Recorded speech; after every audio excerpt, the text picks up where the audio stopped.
लिखी थी बताओ? भागवत को लिखा था श्री वेद व्यास जी ने। लिखा तो गणेश जी ने था, पर व्यास जी ने कहा, राइटर लिखने के लिए गणेश जी को बुलाया था, बोला था श्री वेद व्यास जी ने, तो मुखिया व्यास जी हैं। भागवत के रचनाकार श्री वेद व्यास जी हैं। वैसे है क्या ये? सबसे पहले भगवान नारायण ने अपने पुत्र ब्रह्मा को भागवत कथा सुनाई थी। जब भगवान नारायण की नाभि से कमल उत्पन्न हुआ तो भगवान ने ब्रह्मा को कहा, ब्रह्मा जी तुम सृष्टि करो। उस समय कुछ भी नहीं था, ना आप, ना हम, ना स्त्री, ना पुरुष, ना जीव, ना जंतु, कुछ नहीं। सबसे पहले भगवान नारायण की नाभि से कमल उत्पन्न होता है। ये सृष्टि का आरंभ बोल रहा हूं मैं। विज्ञान बहुत परेशान है कि सृष्टि कब से बनी। हम बता रहे हैं, वेद पुराण बता रहे हैं कब से बनी। सबसे पहले भगवान की नाभि से, नारायण की नाभि से ब्रह्मा का प्राकट्य हुआ। ब्रह्मा ने चारों दिशाओं में देखा तो 4 मस्तक हो गए। भगवान नारायण ने कहा, ब्रह्मा जी आप सृष्टि करो, सृष्टि बनाओ। ब्रह्मा जी बोले, प्रभु यदि मैं सृष्टि बनाऊं और कहीं मुझे अहंकार आ गया तो? क्योंकि आज किसी को एक गांव का मुखिया बना दो तो वो अहंकार में डूब जाता है। आप मुझे इतना बड़ा भार रख रहे हैं, यदि मुझे अहंकार आ गया तो क्या करूंगा? तब ब्रह्मा जी को श्री भगवान ने भागवत की कथा सुनाई। बोली ये भागवत की कथा यदि आपने धारण कर ली। उस टाइम पे भागवत 4 श्लोकों की हुआ करती थी। भागवत के मूल श्लोक 4 ही हैं, चतुश्लोकी भागवत। कौन कौन से हैं वो श्लोक? अहमेवासमेवाग्रे नान्यद यद सद सत्परम पश्चादहं यदेतच्च यो वशिष्येत सोऽस्म्यहम् ऋतेर्थं यत् प्रतीयेत न प्रतीयेत चात्मनि तद विद्यादात्मनो मायां यथा भासो यथा तमः। 4 श्लोकों में यह कहा गया था कि सृष्टि के पहले भी मैं था, सृष्टि के मध्य में भी मैं हूं, जब कुछ नहीं बचेगा तो भी शेष मैं ही बचूंगा। अच्छा मैया जी, जब कुछ नहीं था तब क्या था? और जब सब कुछ है तो क्या है? और जब कुछ नहीं रहेगा तो क्या रहेगा? इसको उदाहरण से समझते हैं। सोना, गोल्ड, सोना आभूषण, आपने जो आभूषण पहन रखे हैं, हार, बाले, बेंदी, चूड़ी, करधन, बाजूबंद, ये सब सोना ही है ना। अब बताओ ये आभूषण सोना, ये आभूषण बनने के पहले क्या थे? समझ आ रहा है? हम जो समझा रहे हैं समझ में आए तो सिर हिलाना जरूर, नहीं आए तो फिर चुपचाप बैठे रहना, हम समझ लेंगे कि अंदर जा नहीं रहा है। आप बताओ कि आपके पास जितने भी आभूषण हैं वो सारे गोल्ड के होते हैं ना लगभग। आभूषण बनने के पहले वो क्या था? क्या था? गोल्ड था।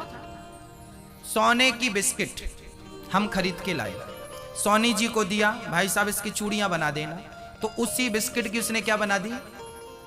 तो चूड़ियां बनने के पहले वो सोना था, और चूड़ी बनी तो क्या है? तो भी सोना।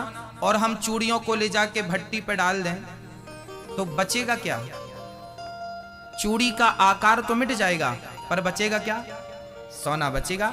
जैसे आभूषण बनने के पहले भी सोना था, आभूषण बना तो भी सोना। अच्छा, सोना ही आभूषण बन गया, और जब कुछ नहीं बचा तो एकमात्र सोना बना। ऐसे ही जब कुछ नहीं था तो एकमात्र नारायण थे। जैसे सोना ही आभूषण बन गया, ऐसे वही नारायण सृष्टि बन गए। स्त्री, पुरुष, चींटी, हाथी, पूरे जीव जंतु के रूप में वही बन गए।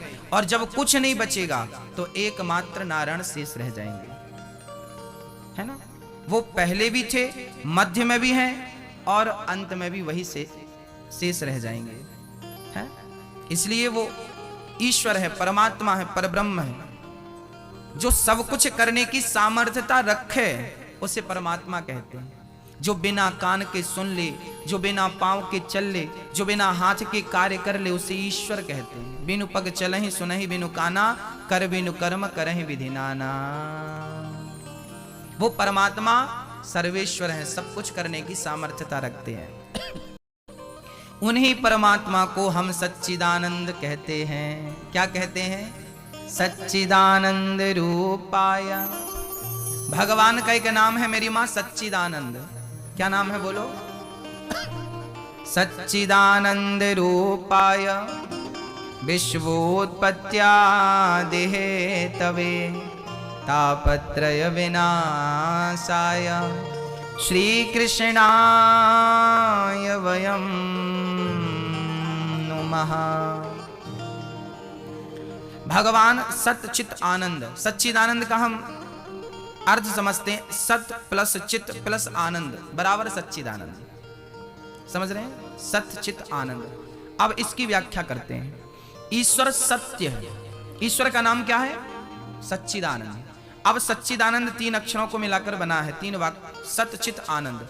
ये सत्य क्या है, चित क्या है, आनंद क्या है, इसको समझते हैं। ईश्वर सत्य है, ब्रह्म सत्यम जगन मिथ्या। ये जो सृष्टि, ये जो संसार हम देख रहे हैं, ये सत्य नहीं है भक्तों। कभी कभी हमें जो नहीं होता वो भी सत्य जान पड़ता है। कैसे? आप गर्मियों के दिनों में जब गाड़ी पे बैठते हैं, गाड़ी ड्राइविंग करते हैं या बाजू की सीट में बैठते हैं, तो आप सड़क पे देखते हैं, ऐसा लगता है कि पानी भरा है दूर से। ऐसी भ्रांति होती है कि नहीं? हाँ होती है तो हाँ करो, नहीं होती तो ना करो। होती है। कई बार हमें लगता है सामने पानी। गर्मियों के दिनों में ये भ्रांति अक्सर होती है। जब धूप होती है ऐसा लगता है सड़क में पानी भरा, जब हम जाकर देखते हैं तो वहां पानी जैसा दिखता है, पानी होता नहीं। इसे बोलते हैं भ्रांति। क्या बोलते हैं? इसे भ्रांति बोलते हैं। तो जैसे हमें सड़क में पानी की भ्रांति होती है, होता नहीं है पर दिखाई बराबर पड़ता है, ऐसे ये संसार हमें दिख रहा है, ये भी एक भ्रांति है। ये जैसा दिख रहा है वैसा है नहीं, और जैसा है वैसा दिख नहीं रहा है। हमें लग रहा है कि ये सब कुछ बढ़िया है, ये हमारा, ये हमारा, ये हमारा, ये सब हमारा, सब पूरी जिंदगी हम कमाते हैं, हमारा हमारा करते हैं। पर सच्चाई ये है कि सब कुछ तुम्हारा होता हुआ भी तुम्हारा नहीं है। ये भ्रांति में पूरी जिंदगी आप निकाल देते हैं। लगता है कि हमारा है, लगता है कि बेटा हमारा है, पर बुढ़ापे में रंग दिखा लेता है वो। लगता है कि बहू हमारी है, पर वो छोड़ के चली जाती है, पता नहीं चलता हमारी है। सब कुछ लगता है ये मेरा है, ये मेरा है, ये मेरा, सब भ्रांति है। क्या है ये? संसार एक प्रकार की क्या है मेरी मां? भ्रांति है। बोलो क्या है? ये भ्रांति है। जो है वो दिखता नहीं है। अब है क्या और दिख क्या नहीं रहा है वो समझा रहा हूं। मीराबाई से किसी ने पूछा कि मीरा बोल, सब कुछ किसका है? तो मीराबाई ने कहा कि ये तन भी तेरा, मन भी तेरा, धन भी तेरा, ये जग जंजाल भी तेरा, घर परिवार भी तेरा, सब कुछ ईश्वर का है। वो जब चाहे जो चीज चाहे ले ले, आप कुछ नहीं कर सकते। हाँ या ना? सब कुछ उसका है। तो अब आप बताओ कि आपका क्या है? क्या बचा आपका?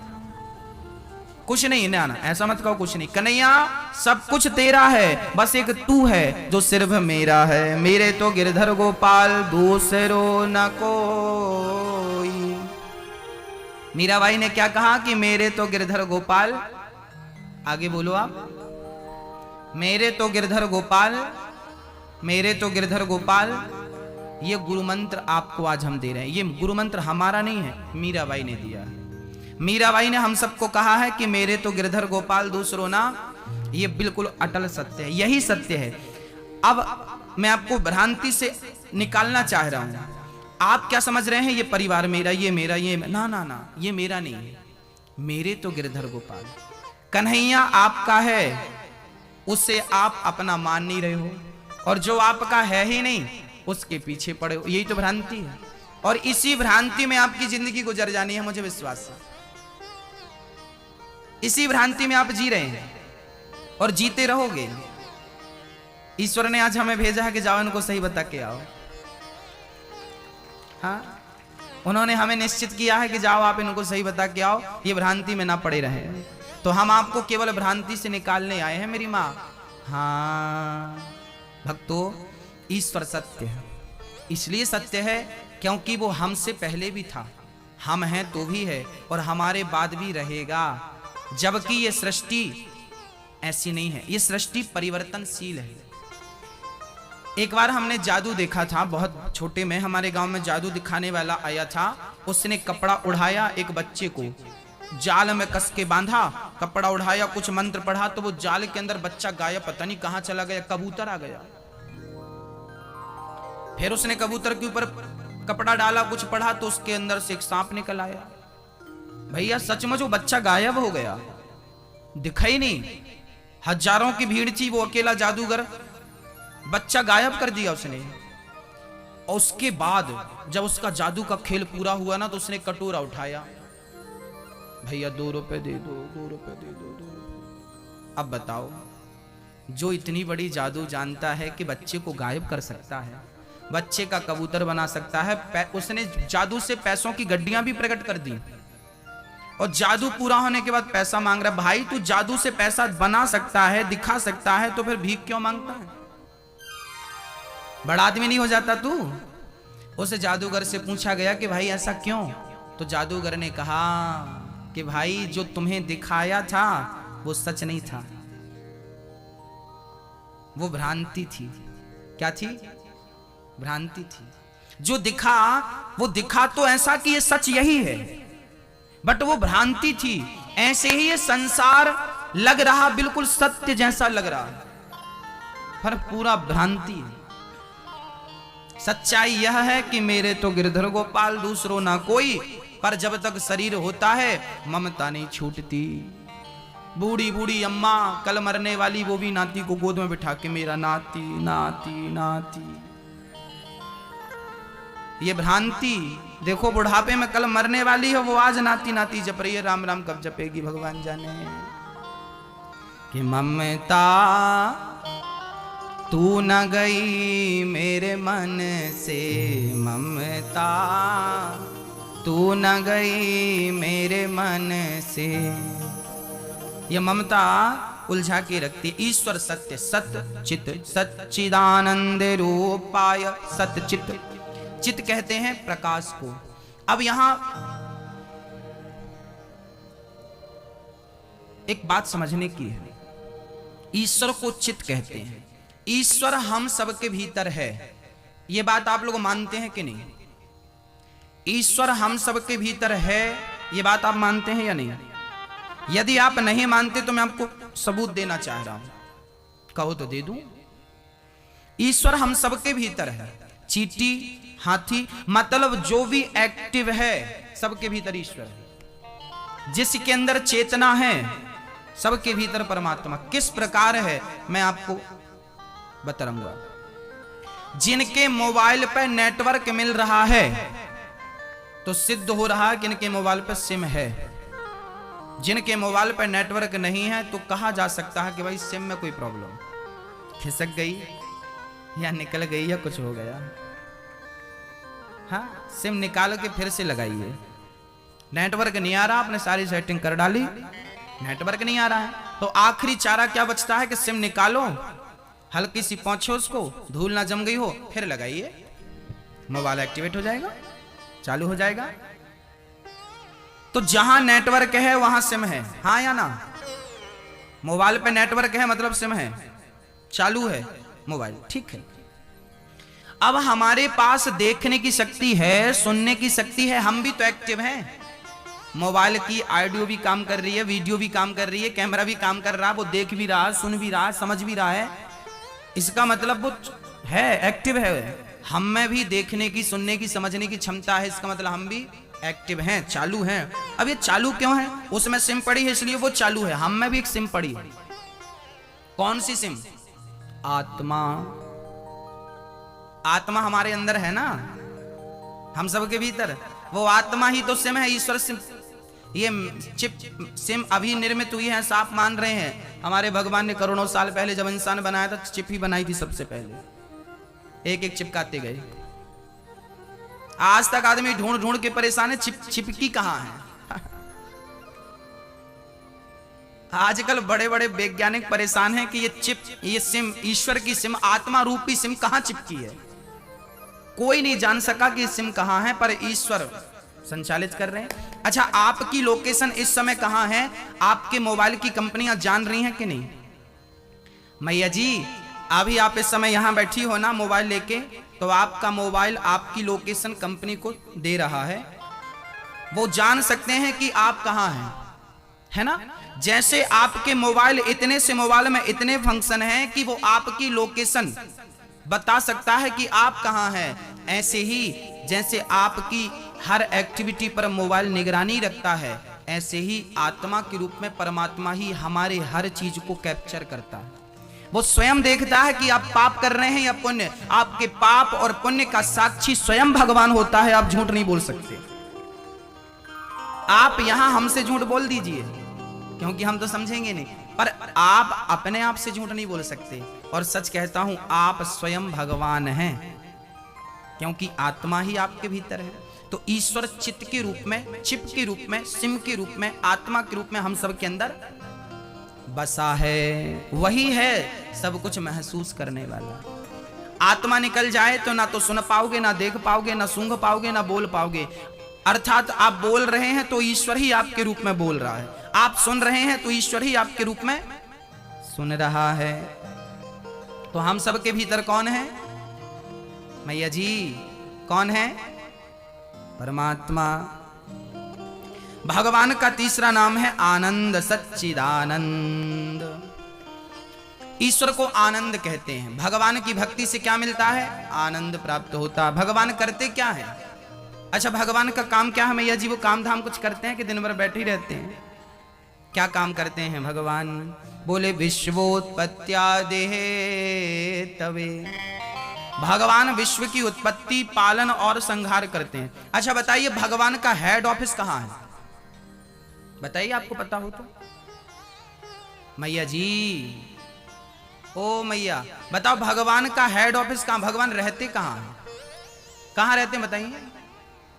कहां कहां रहते हैं? आज हम आपको बताएंगे कि ईश्वर कहां रहता है। भगवान का एक्चुअली क्या है कि भगवान का हेड ऑफिस जो है ना, वो मम्मी का पेट है। क्या है? मां का गर्भ, मां का उदर, पेट। ये क्योंकि भगवान कहीं मिले ना मिले, पर मम्मी के पेट में जरूर मिलता है। कैसे? अब आप कहेंगे महाराज जी ये क्या बात हुई? आज मैं आपको देखो जो भी बात कहूंगा उदाहरण और एग्जाम्पल के साथ प्रूफ दूंगा उस चीज का। अब बताइए, आप जब अपनी मां के पेट में थे, पहले तो ये बताओ कि थे कि नहीं? बाद में आपको हम तो थे ही नहीं, तो हम क्या बोलेंगे फिर? हाँ। पहले ये बताओ, आप अपनी मां के पेट में थे कि नहीं कभी? हाँ या ना? थे। जब आप अपनी मां के पेट में थे तो क्या आपकी मम्मी ने आपकी आंख लगाई है? मम्मी ने कान चिपकाया है? मम्मी ने ये हाथ लगाए हैं? नहीं। मां खाती थी, पीती थी, चलती थी, सोती थी, और हम उसके पेट में थे। अच्छा, हम बने तो बनाने वाला कोई तो होगा। ये देखिए, विज्ञान कहता है कि यदि वस्तु है तो वस्तु को पीछे कोई कारण है। ये देखिए, ये माइक है। यदि ये माइक है तो इन्हें बनाने वाला कोई होगा कि नहीं? हाँ या ना? हाँ। ये टेंट है तो इस टेंट को बनाने वाला कोई होगा कि नहीं? हाँ बिल्कुल। यदि ये वस्तु है तो इसे बनाने वाला कोई तो होगा। अब मैं आपसे पूछ रहा हूं कि आप हैं तो आपको बनाने वाला कोई तो होगा। जिसने सही जगह पे आंख लगाई, आंख यहां की यहां चिपका दी होती तो, आपकी नाक यहां लटक रही होती तो, आपका एक हाथ यहां पीठ में लटक रहा होता तो क्या कर लेते आप? बिल्कुल सही जगह पर ईश्वर ने आपको सब चीजें दी कि नहीं? हाँ या ना? कितना बढ़िया डिजाइन किया ईश्वर ने आपको। हाँ, सही जगह पे। कुछ चीजें भगवान गर्भ में नहीं कर पाता तो गर्भ से भेजने के बाद करता। क्या बताओ, वो कौन सी चीज है जो भगवान गर्भ में नहीं करता, वो गर्भ से बाहर निकालने के बाद करता है? क्या है? कौन सी चीज है जो आपको गर्भ के बाहर ईश्वर देता है? बताओ। बताओ कौन सी चीज है ऐसी जो ईश्वर आपको मम्मी के पेट से बाहर करने के बाद देता है? क्या बोलो? घी। यही चीज ही ये जो हमारे दांत है ना, ये बाहर मिले हमें, हाँ या ना? बाहर दिया ना। भगवान को वहां पर जानकारी थी कि यदि हमने इसको अभी दांत दे दिए, अच्छा दांत बच्चे को पेट में क्यों नहीं होते, इसका भी कारण है। भगवान को लगता है कि यदि हमने इसे पेट में दांत दे दिए और यदि ये गर्भ से बाहर जाते समय इसका मुंह ज्यादा दब गया और इसकी जीभ बीच में आ गई तो जीभ कट जाएगी। इसलिए भगवान रिस्क लेना नहीं चाहते थे। भगवान बोले तुम जाओ, हम बाद में पहुंचा रहे हैं, पार्सल घर पे आ जाएगा। तो जैसे ही बच्चा पैदा हुआ 6 महीने के बाद दांत आने शुरू हो जाते हैं कि नहीं? हाँ या ना? देखिए कितना बढ़िया उसने बनाया। आपको कोई काम करना हो, फैक्ट्री खोलनी पड़ती है किसी चीज को, आप बनाना चाह रहे हैं किसी चीज को, ईश्वर की फैक्ट्री मम्मी का पेट है। अच्छा वो हर गर्भ में होता है, केवल स्त्रियों के गर्भ में नहीं मेरी माँ, वो चींटी के गर्भ में भी होता है, वो मछली के गर्भ में भी होता है क्योंकि अंडा बनाता ना, वो चमगादड़ के गर्भ में भी है, शेरनी के गर्भ में भी है, बिल्ली के गर्भ में भी है, वो ये मक्खी होती है, मक्खी के गर्भ में भी बैठा। मतलब हर माँ के गर्भ में ईश्वर विराजमान है हमारी संरचना करने के लिए, हमें बनाने के लिए। कहां बैठे हैं भगवान? माँ के पेट में। तो अब बताओ ईश्वर का हेड ऑफिस मम्मी का पेट हुआ कि नहीं? यहां से डिजाइन हो रही सब चीजें, पूरी दुनिया गर्भ से ही बनी कि नहीं? हाँ या ना जवाब दीजिए। तो बताइए ईश्वर का कोई हेड ऑफिस आज से पूछेगा तो क्या बोलोगे आप? माँ का उदर, माँ का पेट, जहां ईश्वर ने हमें बैठ के 9 महीने तक डिजाइन किया उसने, हाँ या ना? 9 महीने तक बिल्कुल परफेक्ट चीज बनाई, और जब बन के तैयार हो गया पार्सल बाहर तैयार रेडी हो गया, बाहर आया, जैसे ही आया रोया, और रोया मतलब चालू है। आप मोबाइल लेते हैं सबसे पहले फोन लगाते हैं, चालू आवाज आ रही है, पड़ोसी भाई आवाज आ रही है, आ रही है, मेरी आ रही है, तेरी आ रही है, आ रही है। इसलिए बच्चा भगवान जैसे ही पैदा करते डॉक्टर ठोक बजा के उसे रुलाता, चालू है कि नहीं पहले देख लो भाई। बिल्कुल 1 नंबर का पार्सल दिया ईश्वर ने आप। ईश्वर की व्यवस्थाएं ऐसी हैं, कितना बढ़िया बनाया है। तो ईश्वर विश्व की उत्पत्ति पेट से करता है, पालन सृष्टि में यहां कर रहा, हम सभी का पालन कर रहे हैं ना भगवान। अजगर करे न चाकरी, पंछी करे न काम, दास मलूका कह गए सबके दाता राम। आहा, सबके पालनहार भगवान है, वो स्वयं अपने हिसाब से पालन करते हैं। विश्वोत्पत्त्यादेः तवे। अच्छा और क्या करते हैं भगवान? बोले तापत्रय विनाशाय। भगवान सारे दुखों का नाश करते हैं। 3 प्रकार के दुख होते हैं मेरी माँ, दैहिक, दैविक, भौतिक, तापा। एक शरीर से उत्पन्न होने वाली बीमारियां दैहिक ताप होती हैं, देवताओं के द्वारा सर्दी गर्मी ये दैविक ताप होती हैं, है ना? अधिक पानी बरस जाना लोग बह गए, अधिक ठंडी पड़ जाना लोग मर गए, अधिक गर्मी पड़ जाना लोग मर गए, ये दैविक ताप है। एक भौतिक ताप होता है, जो रास्ते से जा रहे तो कुत्ते ने काट लिया, बंदर ने काट लिया, बिच्छू ने काट लिया, सांप ने डस लिया, ये भौतिक प्राणियों से जो आपको कष्ट मिल रहा है इसे भौतिक ताप कहते हैं। ये 3 प्रकार के दुख माने गए हैं। कहते हैं जो भगवान की शरण में रहते हैं उन्हें तीनों प्रकार के दुख कभी परेशान नहीं करते, जो ईश्वर की शरण में रहा करते हैं। तापत्रय विनाशाय श्री कृष्णाय वयम नमः। ऐसे भगवान को जो हमारा पालन संहार, हमारे दुखों का संहार करते हैं, ऐसे भगवान को राधा सहित, अकेले कृष्ण को नहीं। हाँ, हमारे यहाँ अकेले को प्रणाम नहीं। यदि हम राम का नाम जपते हैं ना तो सीता के संग, कृष्ण का नाम जपते हैं तो राधा के संग, नारायण का नाम जपते हैं तो लक्ष्मी के संग। अकेले नाम नहीं लिया जाता, लेते हैं ठीक है, परंतु यहाँ राधा सहित कृष्ण को प्रणाम किया जा रहा है। श्री कृष्णाय वयम नुमः। ऐसे भगवान को राधा रानी के सहित ये दास श्री कृष्ण को प्रणाम करता है। जब तक आप राधा को प्रणाम नहीं करेंगे तब तक कृष्ण आपके प्रणाम को कभी स्वीकार नहीं करेंगे, याद रखिएगा। बिना राधा के कृष्ण आपका प्रणाम स्वीकार नहीं करते, इसलिए श्री कृष्णाय वयम नमः। हाँ, इसलिए हमेशा बिहारी जी के मंदिर में ना वहां भी राधे राधे बोला जाता है, क्योंकि राधा के बिना कन्हैया आधे हैं। राधा प्रीति की, प्रेम की प्रतिमूर्ति है और भगवान। अच्छा एक बात बताओ मेरी माँ, जो राधा रानी है ना, ये भगवान की बहुत बड़ी भक्त हैं। सीता माँ राम की भक्त हैं, लक्ष्मी माँ नारायण की भक्त हैं, ये प्रथम भक्त हैं ये भगवान की। अब एक बात बताओ, आपकी कोई तारीफ करे और आपके बेटे की कोई तारीफ करे, तो आप अपनी तारीफ सुनना पसंद करेंगी या अपने बेटे की? आपको ज्यादा आनंद किसकी तारीफ सुनने में आएगा, ये बताओ। बोलो मैया। क्या? बेटे की।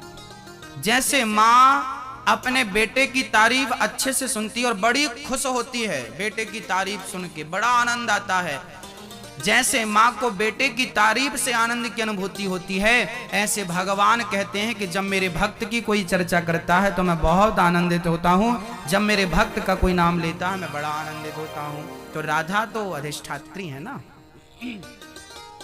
जब हम ध्रुव चर्चा, प्रहलाद जी की चर्चा करते हैं तो भगवान को आनंद आता है, चलो मेरे भक्तों की चर्चा चल रही है।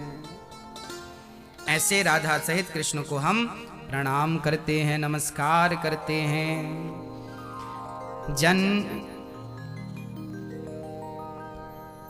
यम प्रव्रजन्त मनुपेतमपेत कृत्यम द्वैपायनो विरह कातरया जुहाव।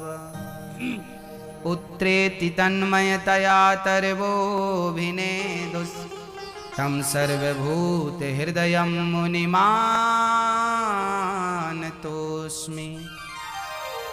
श्री सुखदेव जी भगवान का जन्म हुआ। अच्छा, आप लोग सुखदेव जी को जानते हैं कि नहीं? हाँ या ना? सुखदेव जी को जानते हैं मैया जी? मैया आप जानती हो सुखदेव जी को? नहीं, आप जानती हो मैया सुखदेव? अच्छा, नहीं जानती। चलो आज हम बता दे रहे हैं कौन है सुखदेव जी। सुखदेव जी व्यास जी के पुत्र हैं, वेद व्यास जी के। भागवत किसने लिखी? 18 पुराणों को किसने लिखा? बताओ नाम। वेद व्यास जी ने। वेदों का विभाजन किसने किया? वेद व्यास जी ने। पहले एक ही वेद था जिस वेद को ऋग्वेद कहते हैं, वो वेद बड़ा हो गया, लोग पढ़ना पाएंगे, तब व्यास जी ने उन्हें 4 भागों में डिवाइड कर दिया, सामवेद, ऋग्वेद, यजुर्वेद, अथर्ववेद। 18 पुराण अलग। ये सारी रचनाएं किसकी हैं? श्री वेद व्यास जी की। अच्छा, व्यास जी के पुत्र हुए हैं श्री सुखदेव। शुक कहते हैं तोते को। एक बार क्या हुआ, शंकर जी अपनी पत्नी को, शंकर जी की पत्नी का नाम क्या नाम था उनकी? अच्छा, ये तो याद होगा, क्या नाम था बताइए? पार्वती। एक दिन शंकर जी अपनी पत्नी को लेकर कथा सुनाने गए। आप आजकल संडे हो, मंडे हो, आप पिक्चर देखने जाते हैं, शंकर जी पिक्चर देखने नहीं गए। शंकर जी अपनी पत्नी को लेकर कथा सुनाने कहाँ गए? अमरनाथ। अमरनाथ में वहां पर पार्वती को बिठाया और शंकर जी बैठ गए कथा सुनाने। पत्नी बन गई श्रोता, पति बन गए वक्ता, कथा चालू। कभी भी कथा हो सकती है, कहीं भी कथा हो सकती है, जहां आपको समय मिले, पति पत्नी हो, माँ बेटे हो, पिता पुत्र हो,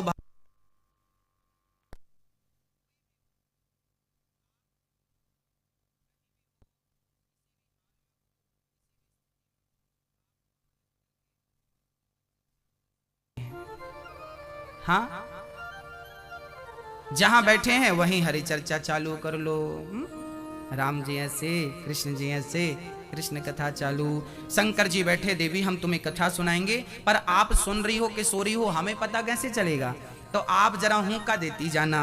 अब पार्वती जी हुंका देती गई, शंकर जी कथा सुनाते गए। कथा सुनते सुनते माता जी को बड़ी गहरी नींद आ गई, माता जी सो गई।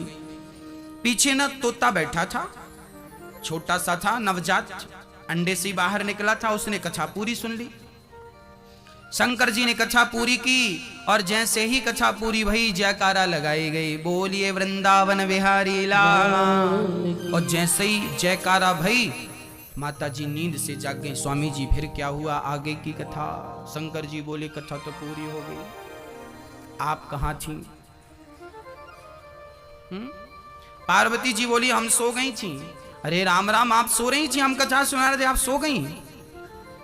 आप लोग भी देखते रहिए बाजू में कोई सो ना जाए, आपके धक्का देते रहिए बाजू वाले को। पार्वती जी सो गई। शंकर जी ने कहा तो हूं का तो बराबर मिला। पलट कर देखा तो नन्हा सा शुक बैठा था। शंकर जी को लगा इसी चोर ने हमारी कथा चुरा ली। अब शंकर जी बोले क्यों रे, तूने कथा सुनी? तोता बोला हाँ हमने सुन ली। अच्छा, चोरी से सुनता, पीछे बैठ के बोल नहीं सकता था? तोते ने कहा मैं बोलता कि पार्वती मैया सो गई हैं तो आप सुनाना बंद कर देते कथा, और आपने कथा सुनानी बंद की तो फिर चालू नहीं होती, वो कथा लुप्त हो जाती। इसलिए मैं चुपचाप सुनता रहा और कथा में इतना आनंद आया कि आपको डिस्टर्ब करना हमने उचित नहीं समझा। शंकर जी बोले तू अपराधी है, पीछे बैठ के सुनता। त्रिशूल निकाल कर तोते को मारने दौड़े। तोता छोटे से पंख लेकर फड़फड़ करता भागा। बद्री विशाल में व्यास जी की पत्नी, सरस्वती नदी के तट पर व्यास जी की पत्नी बैठी थी और प्रेम पूर्वक वो मासिक धर्म से निवृत्त होकर धूप का आनंद ले रही थी। उन्हें जमहाई आ गई। उसी समय उनका मुंह खुला और वो तोता मां के मुंह के द्वार से मां के गर्भ में प्रवेश कर गया। मां गर्भवती हो गई। 12 वर्ष तक तोता अपनी मां के गर्भ में रहा। 12 वर्ष तक।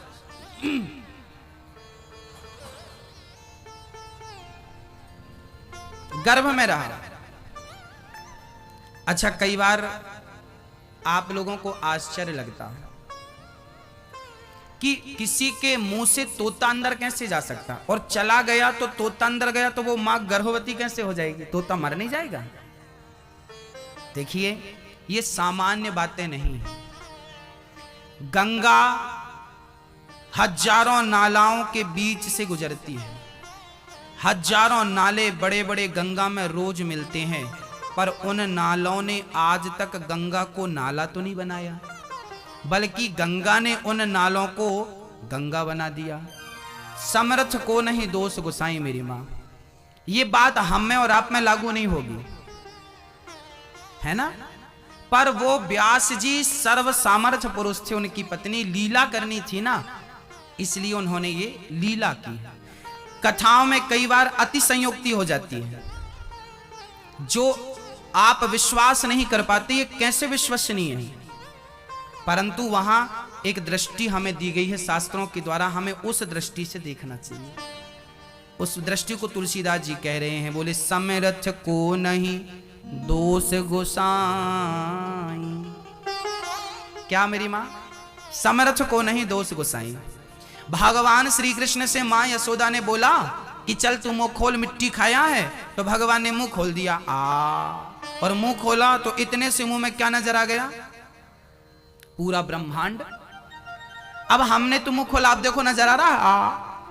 नहीं, हमारे मुंह तो ब्रह्मांड नजर नहीं आ रहा है, पर उस परमात्मा के मुंह पे तो आया था, क्योंकि हम तुच्छ प्राणी हैं, वो परमात्मा है ना? कई चीजें हम जब कथा में बोलते हैं ना तो आपको आश्चर्य लगता है, ये कैसे पॉसिबल है? भाई, वो ईश्वर है, वो सब कुछ कर सकता है ना? जिसने आपको बनाया हो वो क्या नहीं बना सकता? जिसने ये प्रकृति बनाई हो वो क्या नहीं बना सकता भाई? उसके लिए आश्चर्य नहीं है कोई चीज। तो व्यास जी की पत्नी के गर्भ में तोता गया, 12 वर्ष तक मां के पेट में रहा। भागवत का चिंतन करते करते करते करते तोता भगवान की कथा सुन के गया, तो भगवान का चिंतन 12 साल तक हुआ, और चिंतन भगवान का करते करते करते करते करते तोता खुद भगवानमय हो गया। 12 साल बाद मां के गर्भ से बाहर आए। भगवान नारायण ने कहा बेटा बाहर आओ, आपकी मां को बड़ा कष्ट हो रहा है। सुखदेव जी बोले माया बड़ी प्रबल है, बाहर आएंगे तो माया पकड़ लेगी। सुखदेव जी बोले कोई माया नहीं। भगवान बोले हमारी कोई माया नहीं पकड़ेगी, आप बाहर आइए। सुखदेव जी बाहर आए। मां के शरीर से नरा जुड़ा रहता है, नरा कटा, बच्चे ने अपने नरे को कंधे पे रख लिया, नरे को कंधे पे रख करके सुखदेव जी जाने लगे। यम प्रव्रजंत यम व्यास जी, यम सुखदेव जी जाने लगे तो पुत्रेति पुत्रेति पुत्र पुत्र कह के व्यास जी पुकारने लगे, बेटा रुक जाओ, कहां जा रहे हो? व्यास सुखदेव जी बोले हम सन्यास लेने जा रहे हैं। अब देखिए, जो बच्चा पैदा होते ही सन्यास ले ले, क्या वो कोई साधारण बालक हो सकता है? क्या हम उस बालक को आज के बालक से कंपेयर कर सकते हैं? नहीं कर सकते ना। वो अद्भुत लीलाएं थी भक्तों, वो चर्चाएं थी, वो सामान्य बातें नहीं हैं, वो ईश्वर अंश हैं, है ना। सुखदेव जी के बारे में लिखा है, तत्रा भवद भगवान व्यास पुत्रो, स्वयं भगवान ही व्यास पुत्र के रूप में प्रकट भये और जंगल जाने लगे। पिताजी चिल्ला रहे हैं विवाह तो कर लो, शादी कर लो। सुखदेव जी बोले, पिताजी हम उलझेंगे नहीं गृहस्थी में, यदि एक बार उलझ गए तो फिर सुलझता नहीं है व्यक्ति। ये भगवान की माया ऐसी है कि जो यहां पे उलझ जाता है ना, वो सुलझता नहीं है, पूरी जिंदगी उलझे उलझे मर जाता है ना। तो सुखदेव जी बोले हम शादी तो नहीं करेंगे, विवाह नहीं करेंगे। ये चक्रव्यूह है। व्यास जी ने बहुत समझाया, सुखदेव जी नहीं माने। आगे कुछ देवांगनाएं निर्वस्त्र होकर स्नान कर रही थीं। व्यास जी को देखकर कन्याओं को लज्जा आई, जबकि सुखदेव को देखकर वो लज्जित नहीं हुई। व्यास जी ने कहा, देवियों मेरा जवान बेटा यहाँ से गुजरा, आपने उसे देखकर वस्त्र धारण नहीं किए, और मैं बूढ़ा जा रहा हूँ तो मुझे देख के जल्दी से आपने अपने शरीर को छिपा लिया। तब उन कन्याओं ने कहा, व्यास जी आपके पुत्र ने काम को जीत रखा है, उसे पता ही नहीं कि स्त्री और पुरुष में भेद क्या है, कपड़े क्यों पहनने चाहिए, आपके पुत्र को पता ही नहीं। सुखदेव ही आज ऐसे थे ब्रह्मा की सृष्टि में जिन्होंने काम और क्रोध को जीता था, जिनके अंदर काम वासना नहीं थी और क्रोध का लेस मात्र नहीं था। सुखदेव जी 7 दिन तक जनक के द्वार पर बैठे रहे। व्यास जी ने कहा, जाओ जनक से मिलके आओ, बात करके आओ। सुखदेव जी गए तो द्वारपाल ने रोक दिया, चलो राजा साहब काम पे बिजी हैं। सुखदेव जी बोले कोई बात नहीं, बाहर बैठ गए। बोले कब तक आएंगे? बोले कल मिलेंगे। सुखदेव जी वही प्रसन्न मुद्रा में बैठे रहे। कल हुआ भाई राजा साहब से मिलना, बोले आज नहीं मिलेंगे, कल। ऐसे कल करते 7 दिन हो गए। सुखदेव जी के क्रोध की परीक्षा ली गई थी कि इन्हें क्रोध कब आता है। तो 7 दिन तक उनको देखा गया, उनको बड़ा कष्ट दिया गया, गाली दी गई। द्वारपालों भाग यहां से, बैठा है। कितनी गालियां दी गई, पर सुखदेव का ध्यान भंग नहीं हुआ, बिल्कुल शांत। किसी की गाली का असर उन पर नहीं पड़ा, किसी के अनादर अपमान का असर उन पर नहीं पड़ा। इन्होंने क्रोध को जीत लिया, ये बात सिद्ध हो गई। बहुत सुंदर सुंदर स्त्रियों को भेजा गया था सुखदेव जी के पास, उनको स्पर्श करने के लिए। बहुत सुंदर अप्सराएं थीं, सुखदेव जी के पास गई थीं और सुखदेव जी के पास बैठी, पूरी रात गुजारा उनके संग। पर सुखदेव जी के अंदर काम वासना थी कि डोली नहीं। काम पर उन्होंने विजय प्राप्त किया, क्रोध पर विजय प्राप्त किया। तब व्यास जी को लगा कि अब मेरा बेटा भागवत पढ़ने का अधिकारी हो गया। देखिए भागवत का अधिकारी कौन है? जिसने काम को क्रोध को जीता हो, वो भागवत का अधिकारी है। अब व्यास जी को लगा कि मेरा बेटा भागवत पढ़ सकता है। तब जंगल से संतों के द्वारा श्लोक सुनाकर बुलाया था। उन्होंने कहा था कि वरहा पेडम नटवर वपुः कर्णयो कर्णिकारम बिभ्रदवासः कनक कपिशम वैजयंतीं चमालाम। भगवान कितने सुंदर हैं। जब भगवान की सुंदरता का निरूपण किया गया तो सुखदेव जी को लगा कि इतना सुंदर कौन होगा। जब भगवान की कृपालुता का वर्णन किया गया कि अहो वकीयम स्तनकालकोटम, पूतना मौसी भगवान को मारने आई, भगवान ने तार दिया। जब ये बात सुखदेव जी सुने तो सन्यास लेने के लिए समाधि लगाई थी, भगवान की भक्ति के लिए समाधि लगाई। और जब भगवान की दयालुता का सुना ना तो उठ के खड़े हो गए। जिनने श्लोक सुनाया उनसे पूछा, भाई ये बड़ी सुंदर बात कह रहे हो, इतना दयालु कौन है? तब व्यास जी ने सुखदेव को भागवत सुनाई, पूरी भागवत पढ़ाई, कंठस्थ कराई। और वही सुखदेव जी जब राजा परीक्षित को श्राद्ध दिन में श्राप लगा। आप परीक्षित को जानते हैं कि नहीं? राजा परीक्षित को जानते हैं कि नहीं आप लोग? मैया जी, भैया जी, आप परीक्षित को जानते हैं कि नहीं? जानते हैं? कौन थी? नहीं जानते? ओहो, आप जानते हो मैं ये परीक्षित को? ओ, नहीं जानते? परीक्षित कौन थी?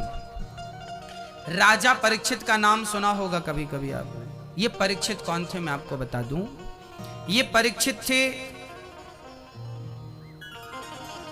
सुभद्रा को जानते हैं? कौन थी सुभद्रा? भगवान श्री कृष्ण की बहन। क्या नाम था? सुभद्रा। सुभद्रा के एक पुत्र हुआ था। क्या नाम था? अभिमन्यु। अभिमन्यु की पत्नी का नाम था उत्तरा। अभिमन्यु की पत्नी उत्तरा, अभिमन्यु के पुत्र परीक्षित। अभिमन्यु के पुत्र उत्तरा के गर्भ में अश्वत्थामा ने ब्रह्मास्त्र से नष्ट करना चाहा था परीक्षित को, पर भगवान ने इन्हें गर्भ में मरने नहीं दिया था। ये वही परीक्षित हैं। इन्हें पता है आज इनके सिर पे क्या मुसीबत आई? राजा परीक्षित के द्वारा एक गलती हो गई थी। ये बहुत अच्छे राजा थे परीक्षित जी महाराज। प्रजा का बच्चों की तरह पालन करते थे, किसी को कोई तकलीफ ना हो, पूरा ख्याल रखते थे। एक दिन इनकी बुद्धि भ्रष्ट हो गई, क्योंकि ये कलयुग की चपेट में आ गए। राजा परीक्षित की खोपड़ी पे कलयुग बैठ गया था। कल मैं सुनाऊंगा इसको विस्तार से। उनके सिर पे कलयुग बैठ गया तो राजा परीक्षित की बुद्धि बिगड़ गई। याद रखना भक्तों, जब बुद्धि बिगड़ जाती है तो हम गलत निर्णय लेते हैं, और हमारा वही गलत निर्णय हमारा सर्वनाश करता है। विनाश काले विपरीत बुद्धि। राजा परीक्षित ने कलयुग को रहने के 4 कमरे बनवाए थे। जहां जुआ हो वो कलयुग का स्थान, जहां शराब हो वो कलयुग का स्थान, जहां मांस हो वो कलयुग का स्थान, जहां चरित्रहीन लोग हो वो कलयुग का स्थान। 5वां दिया था गोल्ड, सोना। राजा परीक्षित ने जो मुकुट पहन रखी थी वो अपने श्री भीम जी की मुकुट थी। भीम जी ने जरासंध से जीती थी और वही मुकुट आज परीक्षित के सिर पे थी। चूंकि वो दूसरी की थी, उस पर कलयुग बैठ गया। और क्या हुआ? राजा परीक्षित ने संत का अपमान कर दिया। समीक जी से कहा हमें पानी दो, प्यास लगी है, पर समीक जी ध्यान में मग्न थे, उन्होंने पानी दिया नहीं, क्योंकि वो सुने नहीं ना। तो उनके गले पे मरा हुआ सांप डाल दिया। संत का अपमान हो गया। उनके पुत्र का नाम था श्रृंगी। किनके? उन संत के जिनके गले पे सांप डाला था। समीक के पुत्र का नाम क्या था? क्या नाम था? श्रृंगी ऋषि। उन्होंने श्राप दे दिया था परीक्षित को, आज से 7वें दिन तक्षक तुम्हें डसेगा। और तक्षक के डसने से, तक्षक नाम का एक नाग होता है, जैसे किंग कोबरा बोलते हैं ना, ऐसे तक्षक की प्रजाति होती थी। बहुत जहरीला नाग था वो। जिसे डस लेता था वो तुरंत भस्म हो जाता, आग लग जाती थी। इतना भयंकर जहरीला नाग था वो। नाग तुम्हें डसेगा, ऐसा श्राप दे दिया परीक्षित। अब जब परीक्षित को श्राप दिया तो परीक्षित तुरंत घर परिवार सौंप करके अपने पुत्रों को और घर से निकलकर कहां चले गए? गंगा के तट पर। और गंगा के तट पर बड़े बड़े संत आए, पर कोई परीक्षित के मोक्ष का साधन ना बता पाए। तब वहां पर आए थे श्री सुखदेव जी, और यही सुखदेव जी ने इन्हीं राजा परीक्षित को क्या सुनाई थी मेरी मां? बोलो क्या सुनाया था? भागवत। कितने दिन की सुनाई थी? 7 दिन की। 7 दिन की कथा सबसे पहले सुखदेव जी ने सुनाई थी राजा परीक्षित को। तो भागवत के पहले वक्ता हैं सुखदेव जी, और पहले श्रोता हैं परीक्षित जी। ये परीक्षित जी, ये सुखदेव जी। उत्तम कोटि के वक्ता सुखदेव जी और उत्तम कोटि के श्रोता राजा परीक्षित।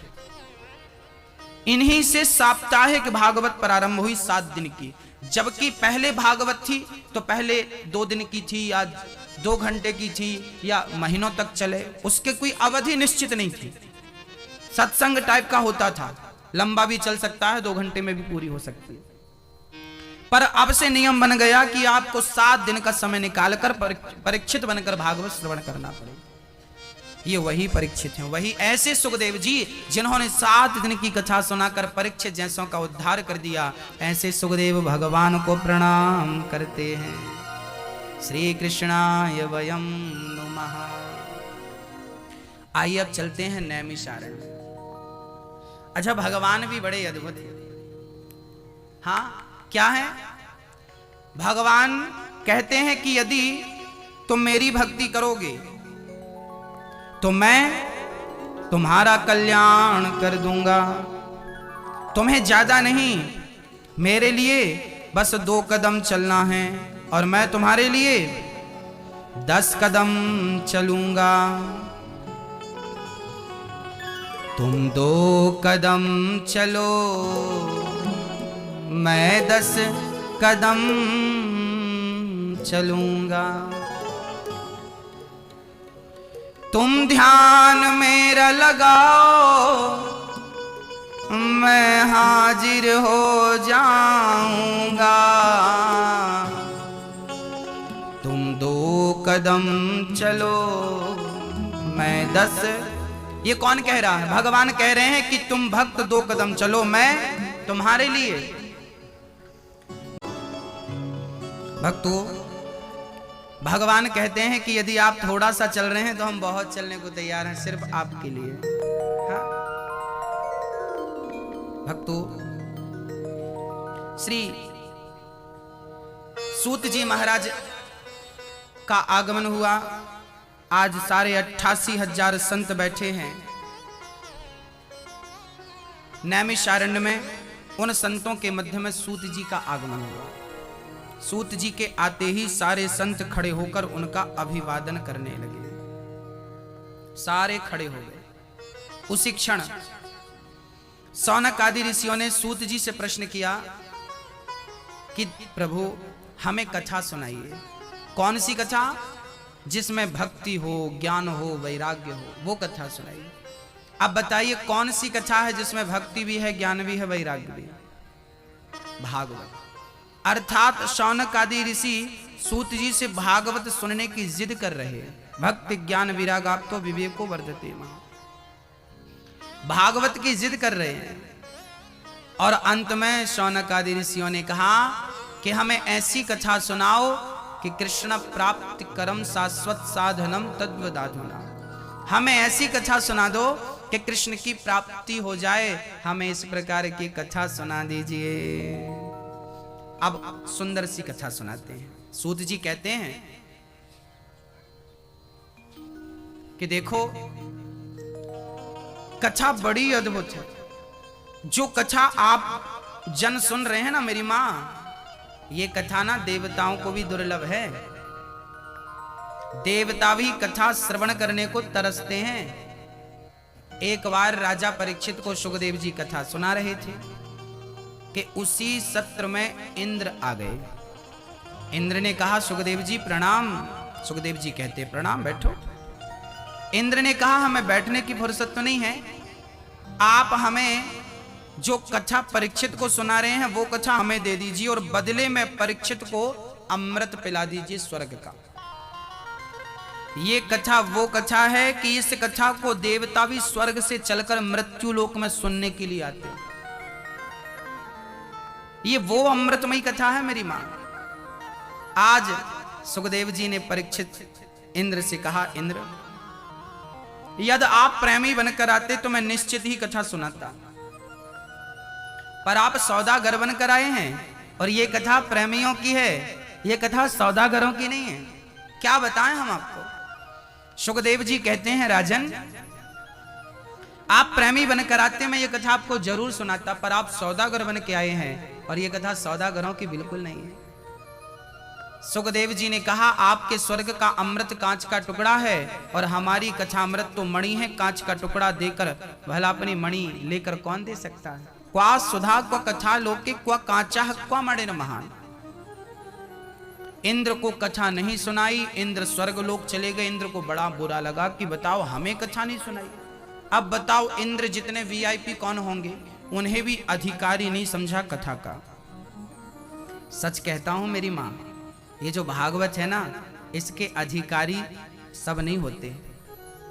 जिनके हृदय में प्रेम है ईश्वर के चरणों में, मेरे गोविंद के चरणों में, जिनके हृदय में अपार भक्ति हो, प्रेम हो, उन लोगों को ये कथा सुनाई जाए ना तो उनको कई गुना आनंद की अनुभूति होगी।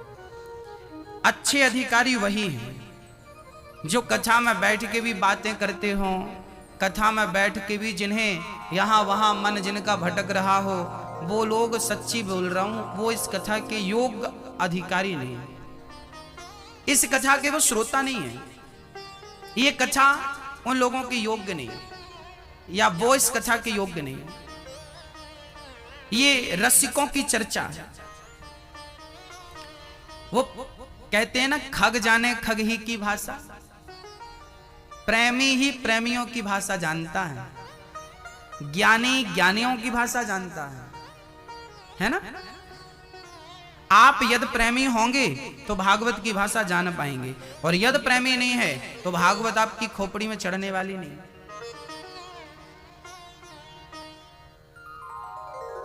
प्रेमियों का ग्रंथ है ये। भक्तों, सच्ची बात तो यह है कि यहां प्रेमी बनाए भी जाते हैं। यदि आप प्रेमी नहीं हैं, कोई बात नहीं, आप नित्य बैठिए। यदि कथा में बैठेंगे तो कथा का यह भी प्रभाव देखने को मिलता है कि जिनके अंदर भक्ति नहीं थी, प्रेम नहीं थी, वो भक्ति और प्रेम की गंगा में डूब गए। इस कथा ने उन्हें डुबा दिया, बना लिया अपने योग। कई बार हम योग्य होते नहीं हैं, पर योग्य हमें भगवान बना देते हैं। अकारण करुणा कर लेते हैं, कर देते हैं, किसी पर हो गई। हाँ भक्तों, इंद्र को बड़ा बुरा लगा, हमें कथा सुनाई नहीं। इंद्र ने स्वर्ग लोक पे तराजू बांधी, एक पलड़े पे भागवत को रखा, दूसरे पलड़े पे तमाम स्वर्ग के सुखों को रखा। तौल कर देखा तो भागवत का पलड़ा भारी था। इंद्र को लगा भगवान क्षमा कर दीजिए, कोई अपराध हो गया हो। तब भागवत से भगवान प्रकट हो गए। इंद्र बोले प्रभु आप यहाँ, भगवान बोले हम यहीं हैं, जहां भागवत होती है हम वहीं रहते हैं। ये भागवत प्रत्यक्ष कृष्ण है भक्तों। कथा के माध्यम से ये कृष्ण आपके भीतर प्रवेश कराए जाएंगे, है ना। कई बार कानों के माध्यम से हमें पिवाया जाता है। जैसे डॉक्टर जब हमें बोतल चढ़ाता है तो वो नस के माध्यम से चढ़ाता, सुई नस पे लगाता है और वो पूरा लिक्विड हमारे शरीर को प्राप्त कर लेता है। बस भक्तों, जैसे डॉक्टरों के हिसाब से मुंह से नहीं खाना पड़ता। डॉक्टर पानी पिलाएगा तो नसों से पिला देगा, खिलाएगा तो भी नसों से खिला देगा। वो खाने में रोटी दाल की बात नहीं करता, वो तो नसों से महीने भर आपको जिंदा रखेगा, मरोगे नहीं। जैसे डॉक्टरों के हिसाब से खाना पीना बोतल से होता है, नसों के माध्यम से, ऐसे ही भक्ति में सिद्धांत बदल जाता है। भक्ति में तो जब कथा सुनने आएंगे तो यहाँ तो कान ही, राजा परीक्षित को 7 दिन तक सुखदेव जी ने कथा का ऐसा रसपान कराया कि परीक्षित को 7 दिनों में ना तो प्यास लगी ना तो भूख लगी। राजा परीक्षित 7 दिनों तक एक आसन पर बैठे रहे, कथा श्रवण करते रहे। परीक्षित से सुखदेव जी ने कहा भी था कि राजन, आज 4था दिन है, तुम आसन पर बैठे हो, जाओ हम विराम दे रहे हैं कथा को, थोड़ा सा जल पियाओ गंगा जी का, थोड़ा फल फूल खा लो। तब परीक्षित ने कहा कि गुरुदेव, जिसको कथा का रस प्राप्त हो रहा हो वो और कौन सा रस प्राप्त करना चाहेगा। इस रस से अमूल्य और कुछ है, हमें किसी रस की जरूरत नहीं है। राजा परीक्षित के बारे में लिखा, 7 दिन तक ना उन्होंने जल ग्रहण किया एक बूंद, ना उन्होंने अन्न का एक दाना ग्रहण किया, केवल कथा रस पान करते रहे कानों से, और उन्हें एनर्जी भरपूर मिलती रही। सच्ची बात तो यह है कि कथा में सारी एनर्जी है। मुंह कहो ही बाचाल पंगु चढ़हि गिरिवर गहना जासु कृपा सुदयाल मुंह कम करोति वाचालम पंगुम लंघयते गिरिम यत कृपा तमहम वंदे परमानंदम माधवम। मैया जी गीता में लिखा है और रामचरितमानस में दोनों जगह एक ही बात लिखी है। क्या लिखा है? भगवान की कृपा हो तो मूकम करोति वाचालम, गूंगा भी बोलता है। गूंगा भी क्या करता है मेरी माँ? यदि ईश्वर कृपा करे तो गूंगा भी बोल सकता। गूंगा मूकम करोति वाचालम पंगुम लंघयते गिरिम, अर्थात लंगड़ा भी पहाड़ को लांघ जाता। गिरिम मतलब पहाड़। पंगुम लंघयते गिरिम, पहाड़ को लांघ सकता है लंगड़ा यदि ईश्वर की कृपा होए तो। गूंगा भी बोल सकता है यदि ईश्वर की कृपा होए तो। अरे हनुमान जी जब लंका गए तो हनुमान जी ने समुद्र को छलांग लगा के पार कर लिया कि नहीं? प्रभु मुद्रिका मेली मुख माही जलधि लांघ गए अचरज नाही। अरे भाई जिनकी कृपा बल पर हनुमान जी समुद्र को छलांग लगाकर पार कर सकते हैं, उन्हीं के नाम के बल पर, उसी राम नाम के बल पर यदि हम भवसागर को पार कर जाएं तो आश्चर्य मत मानिएगा। ये तो नाम की महिमा है, ये तो कथा की महिमा है। प्रभु मुद्रिका मेली मुख माही जलधि लांघ गए अचरज नाही। आश्चर्य नहीं है, ये तो कथा है। इंद्र का अहंकार नष्ट हो गया। सुखदेव जी ने राजा परीक्षित को कथा सुनाई। ये कथा एक बार देवर्षि नारद जी ने भी सुनी थी। एक बार क्या हुआ, नारद जी महाराज तीर्थों का भ्रमण करते करते कहां कहां चले गए, जरा ध्यान पूर्वक सुनिएगा। कि हम तो पृथ्वीं यातो ज्ञात्वा सर्वोत्तमामिति पुष्करम चा प्रयागम चा काशीं गोदावरीं तथा। नारद जी बोले मैं आज पृथ्वी के समस्त तीर्थों में गया पर ना पश्यम कुत्रमिच्छर मनः संतोषकारिकम। नारद जी बोले मैं सारे तीर्थों में गया, पुष्कर, प्रयाग, काशी, गोदावरी, हर क्षेत्र, कुरुक्षेत्र, रंगनाथ, सारे तीर्थों में गया, शांति कहीं नहीं। तब नारद जी शांति की खोज में मेरी मां संतों के आश्रमों में चले गए, वहां भी शांति नहीं, तो आपके घर आ गए इंदौर। चलो शायद इनके घर शांति हो। अच्छा आपके घर शांति है कि नहीं? आजकल शांति नहीं है साहब। तरुणी प्रभुता गे शाल को बुद्धिदायक कन्या विक्रियणे लोभात् दंपत्तीनां चकलकनम। आजकल घर में शांति रह नहीं गई। क्यों नहीं रहेगी शांति? क्योंकि कोई किसी की बात ही नहीं मानता। पत्नी बोली हम क्यों माने, पति बोला तो हम क्यों माने। अब एक ताजी घटना मैं आपको सुनाऊं आजकल क्या चल रहा है। हमारे एक मित्र हैं, उनका विवाह हुआ, शादी हुई, बढ़िया हंसता खेलता परिवार था।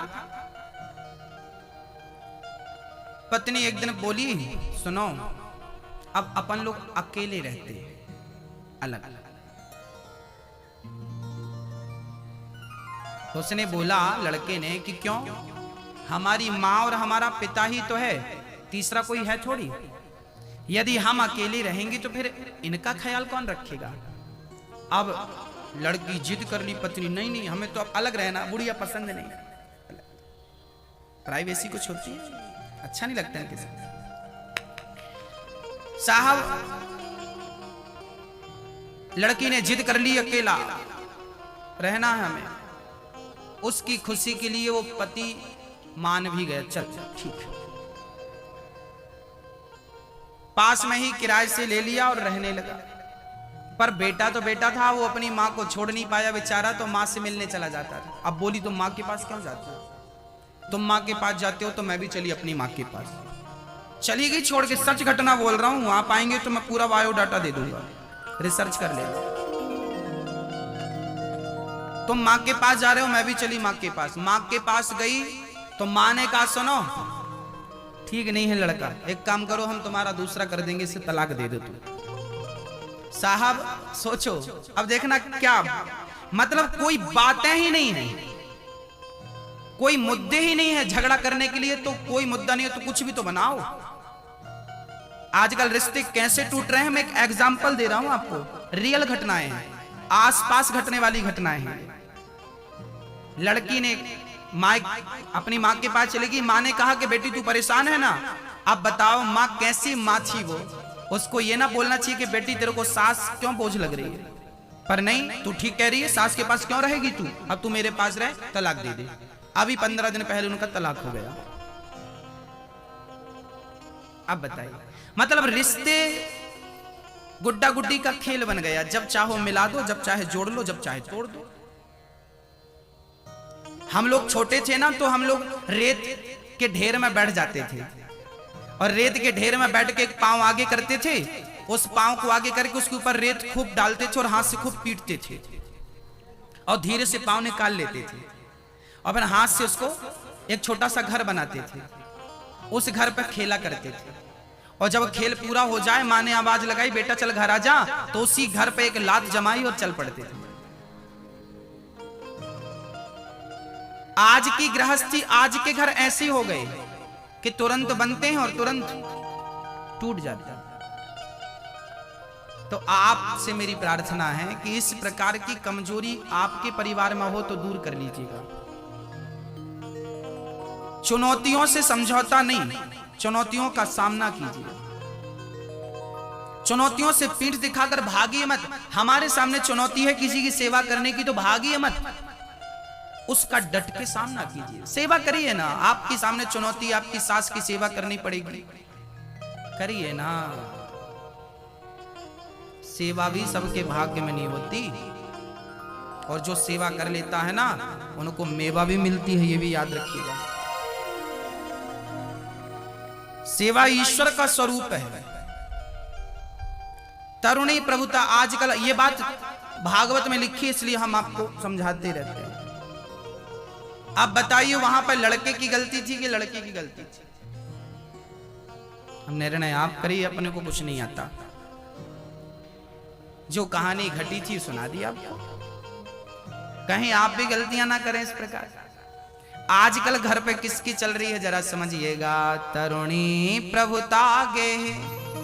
आजकल घर पे नई नई बहुओं की चल रही है, सासू माँ की कोई पूछ नहीं। आजकल नौजवानों ने बड़ों की रिस्पेक्ट बंद कर दी है, बड़ों का आदर बंद कर दिया। आपको पता है आजकल के बच्चे बड़ों का आदर नहीं करते।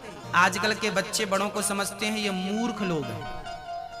आजकल बेटा अपनी मम्मी को मूर्ख मानता है, मेरी मम्मी पागल मूर्ख है। मैं तो पढ़ा लिखा हूं, साइंस पढ़ता हूं मैं, मेरी मम्मी तो अंगूठा छाप अनपढ़, ये क्या जानती है। सही है, मानते हैं पढ़े लिखे बच्चे माँ को मूर्ख मानते हैं। इन बच्चों को कौन समझाए कि तुम्हारी माँ सबसे बड़ी वैज्ञानिक थी। तुम जमाने पे रिसर्च कर रहे हो, तुम्हें पेट पे उसने रखा था। तुम जमाने को डेवलप कर रहे हो, माँ ने तुम्हें डेवलप किया था। हाँ, ये वही माँ है अनपढ़ माँ। पहले घड़ी नहीं चलती थी तो पहले की माताएं ना अंतरिक्ष देख के, आकाश देख के समय बता दिया करती थी कि ये चंद्रमा के सामने ये तारा है तो इतना बज गया। आप अपनी दादी और नानी से पूछना, वो अंतरिक्ष देखकर समय बता देती थी। वो धूप में परछाई को नाप कर समय बता देती थी। पहले घड़ी नहीं चलती थी, पहले धूप को ऐसे नापा जाता था और नाप के समय की गणना की जाती थी, और बिल्कुल परफेक्ट गणना थी। जब घड़ी नहीं चलती थी साहब, कल सूर्य ग्रहण है आपको बता दूं, 11:30 बजे मोक्ष है। आज रात को 8:10 से सूतक चालू हो जाएगा। कल सूर्य ग्रहण है, 11:30 बजे के लगभग उसका मोक्ष भी हो जाएगा। जब घड़ी का आविष्कार नहीं हुआ था तब भी हमारे यहाँ पंचांगों में ये बताया जाता था कि इस तारीख को इतने बजकर इतने मिनट पर सूर्य ग्रहण पड़ेगा, चंद्र ग्रहण पड़ेगा। सबसे पहले सूर्य ग्रहण की और चंद्र ग्रहण की जानकारी नासा को भारत के वैज्ञानिकों ने दी थी, याद रखना। उसके आधार पर समय की गणना निकाली जाती है, हाँ या ना। समय की एग्जैक्ट गणना कहां से निकाली जाती है भारत में, बताइए। अभी कुछ दिन पहले आपने सुना होगा कि 1 सेकेंड आगे पीछे हो गया था, तो गणना समय की परफेक्ट कहां से निकाली जाती है? बोले भारत में मिर्जापुर, वहां पर सूर्य को प्रकाश को नाप कर निकाले, क्योंकि भारत मध्य में है ना। भारत क्या है? मध्य में है। पूरी दुनिया में सबसे मध्य में क्या है? भारत है। ये सबका हृदय है, दिल है। तो सूर्य की प्रथम किरण भारत में पड़ती है, आपको याद है? पूरी दुनिया में सबसे पहले दिन कहां होता है? जहां सूरज सबसे पहले आकर डाले अपना डेरा, वो भारत देश है मेरा। पूरी दुनिया में सबसे पहले सूर्य की किरण भारत में पड़ती है। अभी हम नागालैंड गए थे कुछ दिन पहले, तो वहां पर भाई 4:30 बजे ही सूर्य भगवान आके बैठ गए। हाँ, वहां सबसे जल्दी सूर्योदय होता। कभी सूर्योदय का आनंद लेना है तो लीजिएगा। भारत समय को देने वाला है, समय की गतिविधियों पर नियंत्रण करने वाला है, ऐसा भारत है हमारा। तो मेरी मां, आपकी मां बच्चों अनपढ़ नहीं है, वो बहुत समझदार है, बहुत समझदार है। इसलिए अपने से बड़ों का आदर किया जाए, बड़ों का सम्मान किया जाए, और केवल मां का नहीं, पिता का नहीं, हर भारत के बुजुर्ग का, हर बुजुर्ग स्त्री का, हर बुजुर्ग मां का, हर बुजुर्ग पिता का हम सबको आदर करना चाहिए, सम्मान करना चाहिए। ये भारत की अपनी संस्कृति, अपनी विचारधारा। हाँ, हमारा दृष्टिकोण अलग है, हम भारतीयों का दृष्टिकोण अलग होता है मेरी मां। चाइना पूरी दुनिया को व्यापार के नजरिए से देखती है। क्या है ये? भारत बहुत बड़ा बाजार है। चाइना भारत को क्या मानता है? बोलो बोलो। बाजार मानता है। चाइना बोलता है कि भारत बहुत बड़ा बाजार है। अमेरिका मानता है कि भारत बहुत बड़ा बाजार है। अमेरिका मानता है कि चाइना बहुत बड़ा बाजार है। दुनिया का हर एक देश दूसरे देश को व्यापार की दृष्टि से बाजार मानता है, पर भारत है कि ये हम बाजार नहीं, हम तो दुनिया को अपना परिवार मानते हैं। वसुधैव कुटुंबकम की बात करते हैं। हम कहते हैं विश्व का कल्याण हो। हम केवल भारत का कल्याण हो ऐसा नहीं बोलते, हम बोलते हैं कि विश्व का, क्योंकि हम विश्व को अपना परिवार मानते हैं। ये परिवार मानने की परंपरा भारत में ही जन्म लेती है। ये दृष्टि केवल भारत की है और कहीं नहीं पाई जाती ये दृष्टि। ये सोच, ये नजरिया केवल भारत का है मेरी मां। हाँ, श्री नारद जी महाराज कहते हैं कि शांति कहीं नहीं मिली। सास कह रही है बहू पूछती नहीं, बहू कह रही है सास पूछती नहीं। पूछ, सास कह रही है बहू हमें पूछती नहीं। आप लोग की पूछ है कि नहीं? दुम। आप लोगों की पूछ है कि नहीं मैया? बोलो मैया, पूछ है कि नहीं? नहीं। हनुमान जी की तो थी, आपकी बताओ। नहीं है? है तो बताओ। हाँ, नहीं है तो बताओ ना, हम आगे बढ़े। हाँ या ना? नहीं। आप कह रहे हैं हमारी पूछ नहीं है, और झगड़ा किस बात का करती हैं आप लोग? हमें पूछा नहीं, हमें पूछा नहीं। बहू कहती है सास पूछती नहीं, सास कहती है बहू नहीं पूछती। आप एक तरफ कहते हैं हमारी पूछ नहीं और झगड़ा भी पूछ का करती हो। बताओ, सबके घर पे झगड़ा होता है, उस झगड़े का कारण केवल पूछ होती, हमें नहीं पूछा, हमें नहीं पूछा। इसलिए हनुमान जी लंका गए थे तो पूछ में आग लगवा दी थी।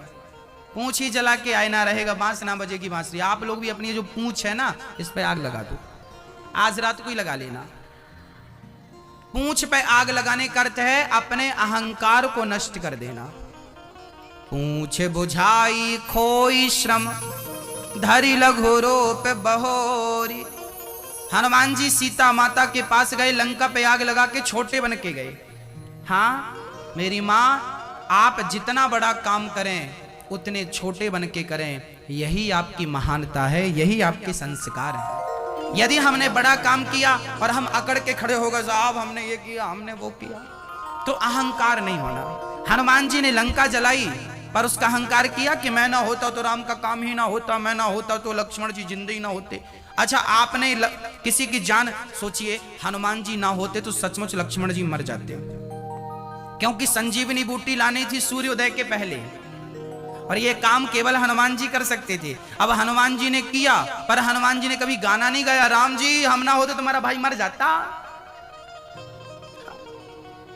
काम बड़ा किया हनुमान जी ने, पर अपने आप को बनाया छोटा। यही बड़प्पन है, अपने आप को छोटा बनाइए। काम बड़े बड़े करिए, समाज की सेवा करिए, सारे अच्छे काम आप ही करिए, पर नाम का जब समय आए तो छोटे बन जाइए। छोटे, अति लघु रूप पवन सुत लीन्हा। हनुमान जी इतने बड़े काम करके इतने छोटे बन गए, बताइए। ये बड़प्पन यही है मेरी माँ, बड़प्पन। इसलिए आप जो पूछ की बात करते हैं ना, हमें नहीं पूछा, हमें नहीं पूछा, हमें नहीं पूछा। कई बार रिश्तेदार झगड़ा कर लेते हैं। एक साहब शादी में गए, लड़की के विवाह में गए। अब लड़की का पिता बेचारा शादी की तैयारियों में बिजी था और ये साहब चले गए। अब इनको ना कोई पूछ नहीं पाया, ना बैठने को ना पानी को, क्योंकि सब बिजी थे ना। अब साहब गर्म हो, लो हम घर के दामाद, हमें कोई पूछता नहीं। अच्छा, दामाद लोग ना घर पे नमक रोटी खाते हैं, पर ससुराल जाते हैं तो ऐसा लगता है कि हलवा के नीचे बात ही नहीं करते।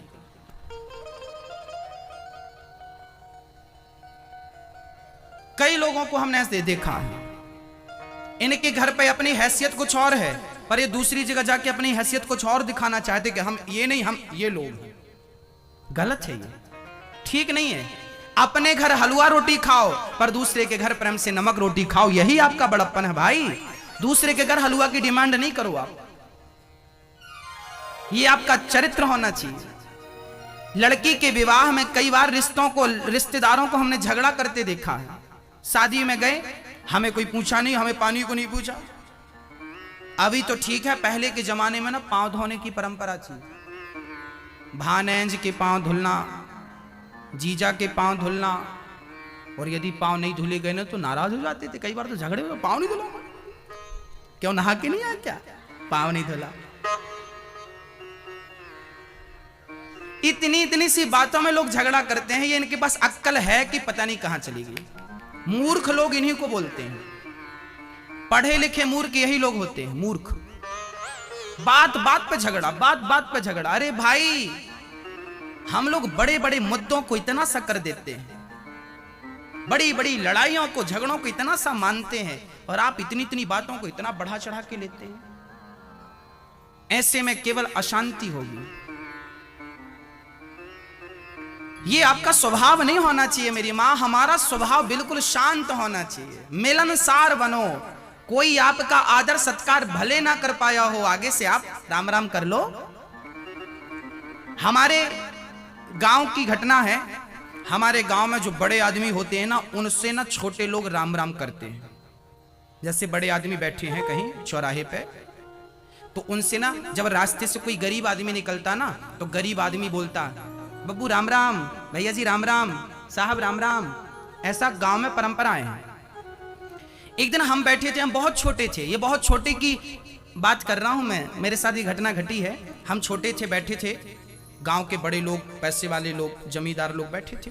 सब लोग राम राम कर रहे थे। भैया राम राम, राम राम, राम राम, राम राम, राम राम।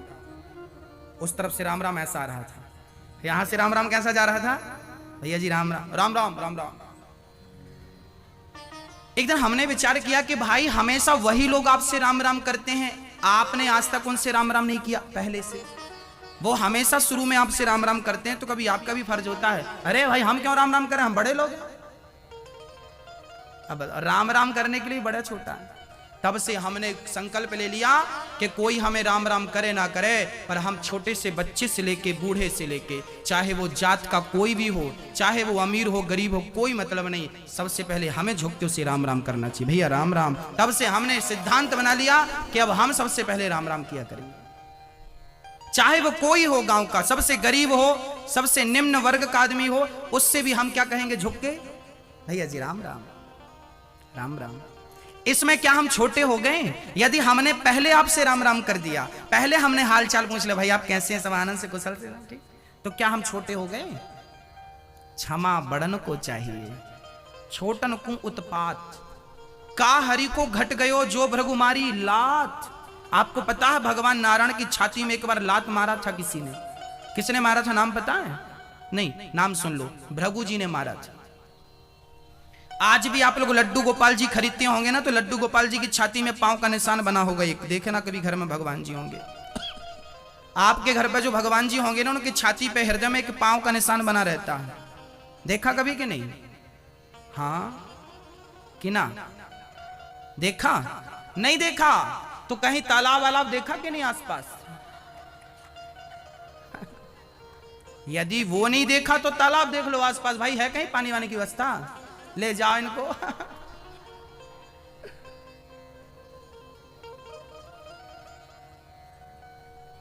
भगवान के हृदय में चरण निशान। एक बार भगवान नारायण क्षीर सागर पर लेटे थे, तभी भृगु जी आए और भृगु जी ने एक लात जमाई जोर की। जब देखो बैठे रहते हो, काम धाम कुछ करते नहीं, पांव दबाते रहते हो दिन भर, चलो फिरो